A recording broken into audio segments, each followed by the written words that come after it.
Hello, and welcome to Tidbit Theories, the series where I ramble about my Genshin Impact lore speculations. In today's episode, I'll be discussing no other than the twins, Aether and Lumine. I made a community post asking things regarding the twins that you'd like to hear my thoughts on and picked out 3 of the most liked to answer. If you have any particular questions you'd like to hear my opinion on, feel free to ask them in the comments down below. For now, let's start off with question 1. Where did the twins come from? The most reliable information we have about Aether and Lumine's origins comes from their character name cards. The direct Chinese translation of either's name card reads as follows: as long as your attitude of nobleness and kindness does not change, in the new world, there will always be the best companions to travel with you. Where you are going ahead, and where your future lies, your new world will unfold before you. Welcome to the new world. On the contrary, Lumine's name card reads as follows: your homeland has been destroyed, all of the architectures are reduced to dust. You are originally the one that should own your world and embrace the people within. But the last descendant of the subjugated civilization, please do not lament the lost moments. This, paired with their constant hints towards royalty, their fleur-de-lis, makes me believe the twins are royals from a destroyed world they were supposed to own. But not just any world. They are from Teyvat, or a world that came before it. If you'd like to hear all the reasons why I believe this, I recommend watching one of my many traveler theory videos.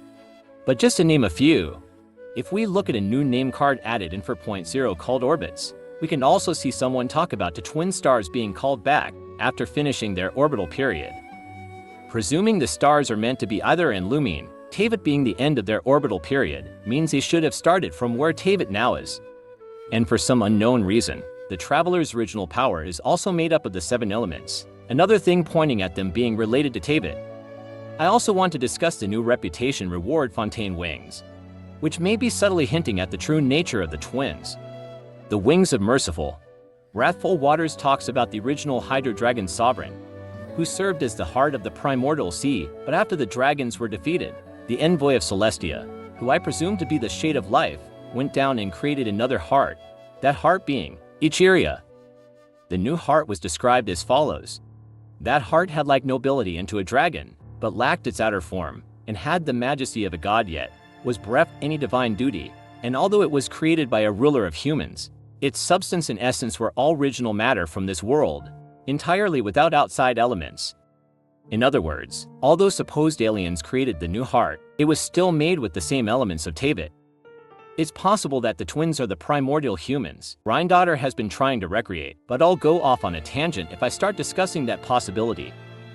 So, to answer what I think the twins are, they're either primordial humans or divine creations. It's also possible they are light dragon incarnates, if you believe humans are related to dragons, but that would contradict their childhood since they did have elders who taught them manners at one point. Moving on to our next question. Why is the Abyss sibling on Iriminsul? I believe this is due to the Abyss sibling being awake and active in Kenraya while the traveler was asleep. This also brings us back to my previous speculation, which is that the twins were originally from Teyvat or are connected to it in some way. If they're from a world with the same base, Iriminsul, that was destroyed, perhaps their records were also removed. The Abyss sibling may have found these records, and the truth of Teyvat, which is why they were bound again. So, since the Abyss sibling was summoned to Kenraya, presumably by a sage, they may have gotten bound by the sage's wishes. Similar to how the characters you summon are bound to your account after you get them. Since the Abyss twin says their war with destiny won't end until the Abyss has engulfed the thrones, the world may have to be destroyed for them to unbind themselves from it. And I wouldn't be surprised if the traveler is also bound to Iriminsul. Nahida is the manifestation of Iriminsul's power, but even she doesn't know how or why someone is obfuscating the Abyss sibling's fate. If someone has the power to change someone's fate without being caught by Nahida, I have no doubt the gods of Celestia have more control than her. The traveler's fate is also to ascend to the seat of godhood, which is undoubtedly connected to Teyvat, and for their fate to be linked to Teyvat, they must be connected to the leyline system. So, to answer your question, the Abyss sibling may have rediscovered their origins, reminding Iriminsul of their identity and rebinding them to it. If not, the Abyss twin or both twins may have gotten bound to Teyvat by those who summoned them in Kenraya. Now for the final question of this episode, are the twins monsters? In a world quest released in 4.0, a Melusine that can see the truth of the world says the traveler looks like a monster who could swallow the world in one bite. She also says that Payman looks like a balloon, with a rainbow string extending beyond the sky itself, but I'll save that for Payman's video.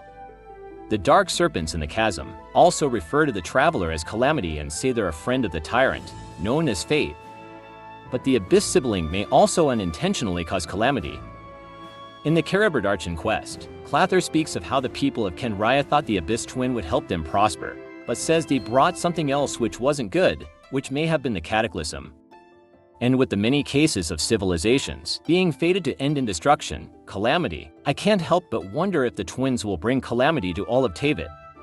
This is also hinted at by the Cryo Gemstone, in which the Tsaritsa tells the traveler to burn away the old world for her. And it goes without saying that the Abyss sibling wants the Abyss to engulf the thrones. However, the traveler's character story says they'll stop the world from burning by ascending. But this may happen similarly to how I believe Fontaine's final Archon quest will end. Fate cannot be changed, and they will ascend. But they may be able to do something that allows them to ascend on their own terms. This may also be what the Abyss sibling is doing, which is why their fate is being obfuscated by something or someone that the traveler presumes is Absol. I also feel like many people think the traveler cares about Teyvat more than they actually do. Although the traveler has made friends and helped people, Payman is the one who pushes them to help others. And the traveler themselves says the whole purpose of their journey is to find and reunite with their sibling. And I can't remember the exact quest, but Payman said the traveler, their sibling, and Payman should go back and visit somewhere as a trio after they reunite with their sibling. But the traveler responded by saying they'll have to see what their sibling wants to do. In other words, they aren't dead set on staying. And I have zero doubt that, if the Abyss sibling would have agreed to leave with them during the We Will Be Reunited quest, the traveler would have left everything and everyone on Teyvat behind. But that's not surprising, and I'm glad Hoyoverse isn't minimizing the Abyss sibling to the traveler to make them the perfect hero. The twins have been traveling with each other for their entire lives. Why would they let a single world destroy their relationship? If I had to pick between my twin, whom I've known and traveled with for thousands of years, or a world that has used me multiple times, I'd trust my sibling in a heartbeat. But to not get sidetracked, no, I don't believe the twins are evil or monsters. I do, however, think they have their own personal goals, which have higher priority to them than Teyvat does.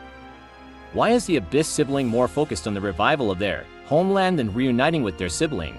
That may have to do with the truth of Teyvat, which may have to do with their origins, which may have to do with their homeland.